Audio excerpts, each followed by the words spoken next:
Jenny, otro punto que quiero aprovecharte, ya que nos quedan en este segmento 10 minutos, para que analicemos en una actividad que usted participó. Ay, sí. Dolor adentro. El martes pasado, ver su apreciación, porque en medio de todo este problema que tenemos, de corrupción, de escándalo, de violencia, uno como que, a veces también hay espacio que tú como que dices, pero ¿y por qué no tiene que ser así permanentemente? Y eso fue lo que yo sentí, lo que vivimos el martes pasado, con la puesta en circulación del libro de Alfonso Torres, Dolor Adentro. Mira, conociendo a Alfonso, pero a pesar de que tenía un par de libros de él, pero no me había detenido, lo primero que hacemos cuando leemos por primera vez un material de alguien es que le damos una mirada punitiva, o sea, a eso, a ver qué dice, qué quiere. Y yo pude tener ciertas apreciaciones. Una de ellas es que estamos hablando de un escritor un poco perturbado por las situaciones que están pasando, inclusive un poco violento y molesto por el caos que impera. Una persona que se identifica mucho con la niñez desvalida, una persona que le duele, sobre todo viendo que se puede comprar con monedas el pudor y el honor de una joven, de una doncella, que hay niños violados y niñas violadas, y lamentablemente al extremo de que yo creo que él se puso toda la ropa de Duarte y quiere pelear otra vez con fusil en mano. O sea, es a diferencia de lo que todo el mundo entiende que es el poeta, que todo el mundo cree que es un Neruda, que todo Neruda, Pablo Neruda solamente nos va a hablar de ese poema 20 poemas de amor y una canción desesperada, de que nos van a hablar de los poemas de amor, de que nos van a hablar bonito. Estamos hablando en este Dolor Adentro, no estamos hablando de sentimiento de pareja necesariamente, aunque tiene quizás sus pequeñas pinceladas. El escritor desborda su dolor hacia la sociedad, de que se ha puesto prácticamente en el lugar de Duarte, en el lugar del pueblo, en el lugar del hijo y en el lugar del padre. Y no sé cuántos hijos tenga Alfonso, pero sí veo que le duele la niñez. Sí. Le duele la niñez dominicana, le duele ver cómo una niña desprendida de sus muñecas, desprendida su flor, y sabe a lo que me refiero, violentamente, por un desaprensivo, y no la dejan vivir sus etapas. Veo que le duele sumamente ver que hay hambre, que hay falta de educación sobre todo, y evidentemente a veces creo que no está en los lugares que él debería estar. O sea, creo que el deseo de él es estar trabajando con niños, trabajando con juventud, y realmente quizás en la política de una manera más metida, a ver qué puede hacer, pero creo que este escritor de Dolor Adentro tiene miedo a corromperse con las corrientes políticas que nos invaden, y prefiere hacer una voz desde afuera y expresar lo que él siente, poniéndose los zapatos de la sociedad dominicana.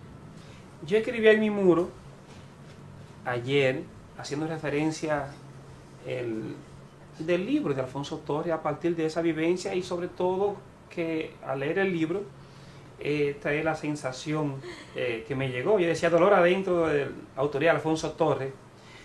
Leerlo nos trae sentimientos encontrados, indiscutiblemente, ya que nos describe una realidad deshumanizada, y que él como poeta no se hace ajeno a lo que está pasando en esta sociedad, y más con el tema de la niñez, transmitiendo esa mirada esperanzadora, sensibilizando al lector a que asuma un compromiso consciente y de transformación. Porque aunque él describe esa realidad cruda, con lo que está pasando con el tema de la niñez, pero fíjense todo lo que implica en esa mirada amplia de cómo estamos viviendo como sociedad y como país. Y yo le pregunto, Jenny Mato, a la persona que no tiene el libro, ¿cómo uno poder decir que es necesario hasta cierto punto tener el libro, y más para poder sensibilizarnos como personas, de saber que somos podemos sentir un poquito de ese dolor también. De ese dolor. Y yo siempre he dicho que cuando somos capaces de ponernos los zapatos del otro, pero el ponerse los zapatos del otro no es que yo con el mío puesto me lo voy a poner, es que yo me quede descalzo y me ponga el zapato del otro para poder sentirlo. Muchas veces nosotros ahí no llegamos.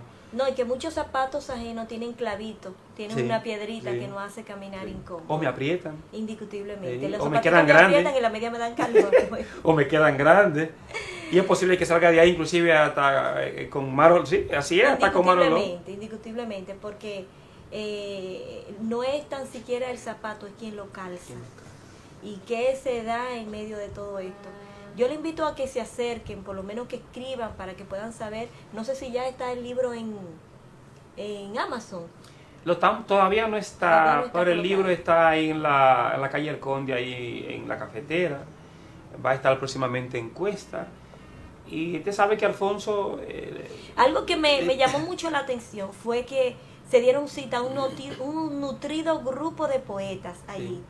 Sí. Y eso dice que realmente había una expectativa, o sea, estaba todo el mundo expectante, viendo lo que iba a traer y de qué se trata. O sea, un libro nos puede hundir como también nos puede salvar la vida, como dicen, ¿verdad?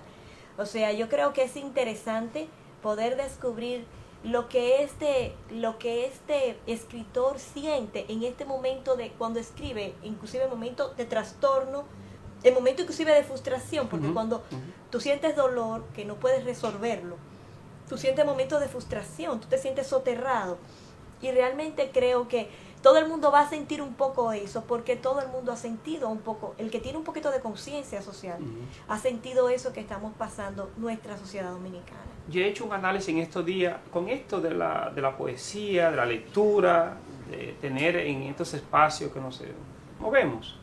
Esa proclama social. Sí, que de los grupos donde yo pertenezco en el WhatsApp, en el grupo de WhatsApp, y luego la conexión que tengo en las redes sociales, pero en los grupos que tengo, que son muchos, en los únicos dos grupos donde se hace una reflexión social, humanista, de transformación, de cambio, hasta con ese crecimiento de ese enfoque hasta religioso, teológico, espiritual. Solamente lo estoy logrando en dos grupos donde están compuestos por poetas.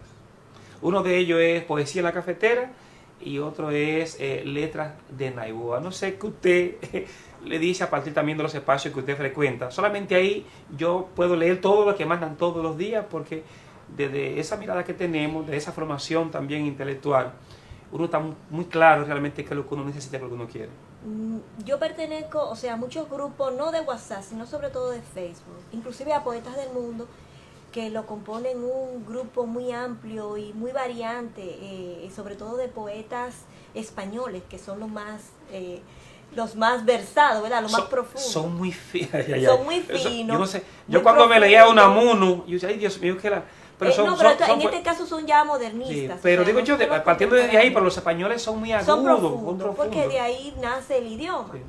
Pero no obstante a esto, la sociedad, los poetas se han adentrado mucho, ya no han salido de la parte social, se han quedado con el romanticismo, pero del romanticismo han dado un paso a lo erótico. O sea, casi todos los grupos de poesía están extremadamente contaminados por un alto contenido sexual al extremo. Y no hablamos de una sexualidad, vamos a decir, un desnudo estético, vamos a llamarle así, o artístico, como cantaría una canción de Juan Luis Guerra, quizá. Claro. Sino una cosa grotesca, horrenda, donde se presenta vulgar, el sexo vulgar, un sexo negro, oscuro, aberrante. O sea, caramba, que yo no sé cómo...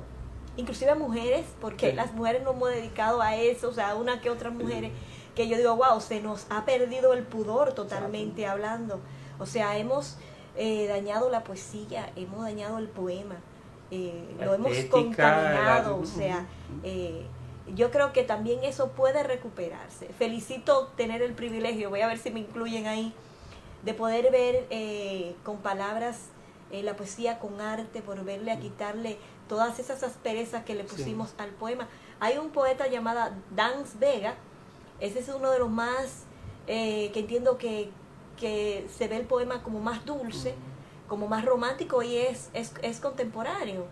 O sea, sin llegar a esas atrocidades, a las obscenidades que estamos viendo en estos ambientes.